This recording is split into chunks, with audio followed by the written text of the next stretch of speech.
everyone, and welcome to the Weekly Report. I'm Donna Mandelbaum with the KC Streetcar, and here are the top 3 things you need to know this week.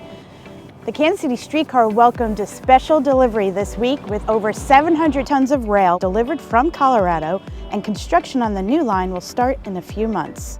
The recent rail delivery is only 50% of the rail needed for the entire extension. The remaining rail will be delivered at the end of February.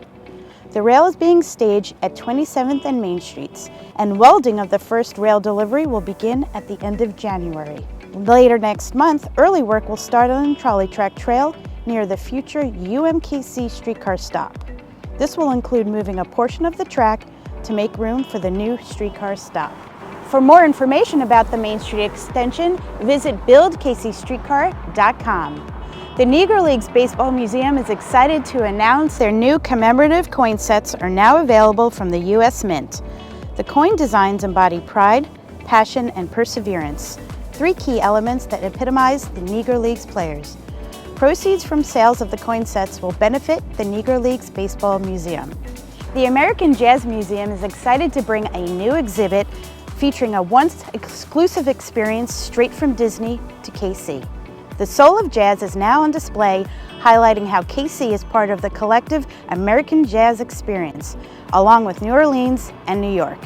Be sure to check it out now through April. Thank you for watching the Weekly Report. I'm Donna Mandelbaum. Stay tuned for videos of all of these items and more great city videos. This is the first ever set of Negro League coins that depict the Negro Leagues, first time ever. If we are able to sell through all of the coins, we could raise some $6 million from surcharges for the Negro Leagues Baseball Museum. We had an unveiling ceremony here in November of last year, and there was a lot of energy and excitement. Senator Blunt came out to be part of it.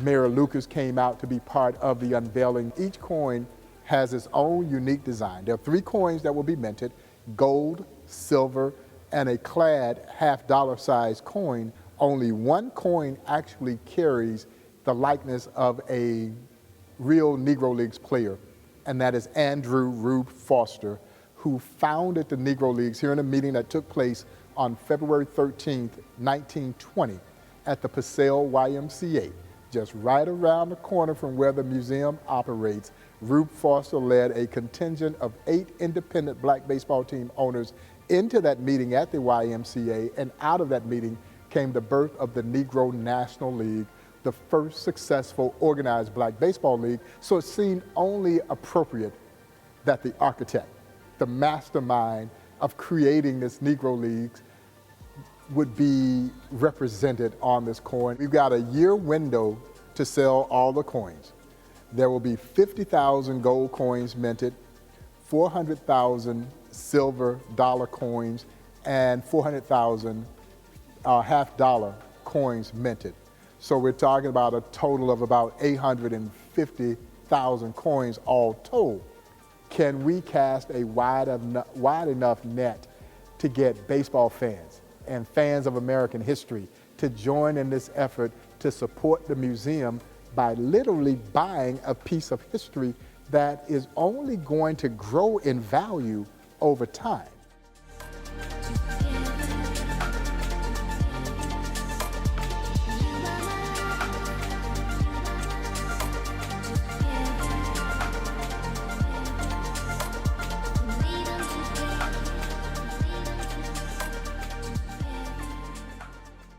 This year is very exciting. This is the year where we break ground on the KC Streetcar Main Street extension.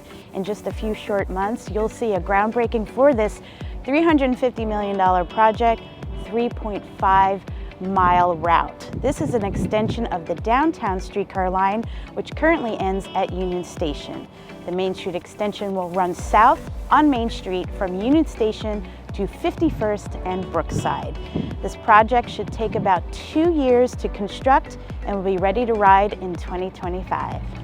This $350 million project is funded in cooperation with the federal government through a grant program, as well as a transportation development district taxing structure, which has a property assessment and a 1% sales tax, which is funding the streetcar construction and operations. This allows the Main Street extension to be fare-free for all of Kansas City. Since 2016, the downtown streetcar route has seen nearly 10 million rides. It is a very successful project and one of the most successful streetcar projects in the country. The success of that project has led to us extending the streetcar not just south down Main Street to UMKC, but also north to Berkeley Riverfront Park. For more information about the Kansas City Streetcar, you can visit our website at kcstreetcar.org, as well as the construction website, buildkcstreetcar.com. What do you feel is your personal connection to jazz as you look back over your experiences so far in your life? Oh, wow. Jazz is something that's called me since I was a boy. You know, I started playing drums and then moved to piano and saxophone and bass. And, you know, I started dancing and singing, and just all of the ways that I express myself really shine in a special way when I play jazz. What are some of the origins of jazz and, you know, as an art form, you know, that's been originated by the African-American community? So if you think about jazz and you think about the history of America, the history of Black people, and the history of all people, what is jazz about? It's the same thing. It's very democratic. It's very open to co-creation. It's open to all heritage, coexisting, intermingling, creating new forms of jazz through that intermingling. So I could go on and on about how profound that is, but I'm sure that gives you a sense of how I view jazz. It's really about the cultural influences, just like America. You know, can you talk specifically to the cultural influences that came to America to create jazz? The cultural influence of the African 6/8 rhythm, and the way that rhythm is really two rhythms happening at once. Just the whole idea of the two beats happening at once is what led to swing. It's what led to shuffle. It's what led to the basic rhythms of jazz music. And it was led by Black musicians, and not just Black musicians, but all people coming together aside from racial categorizations. And that's why jazz was really the first thing to integrate America. You know, Kansas City is considered one of those cradles of jazz. How did Kansas City influence jazz? Kansas City is think about Basie, and we call Basie the All-American Rhythm Section because they taught us how to swing. You think about Charlie Parker, okay, the great genius of bebop.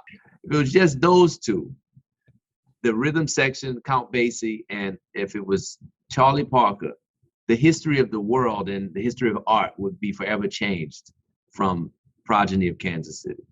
I'm gonna relate it back now to, you know, the journey of soul, you know, the exhibit we have at the American Adventure. It talks a lot about that because we show the cross-cultural expression. We talk about the different cities. Of course, you're in a Disney theme park, or you're going to be in the New Orleans Museum, or you're going to be at the National Jazz Museum in Harlem. What do you hope people take away from that experience? I love it. I want people to sing. I want people to dance. I want people to feel the joy and transcendence of jazz. I'm excited about this exhibit, and I'm just excited about the possibility of expanding on music and jazz throughout the park and giving it this feeling through the jazz culture and through the idiom and through all of what we've been talking about and what it carries with it.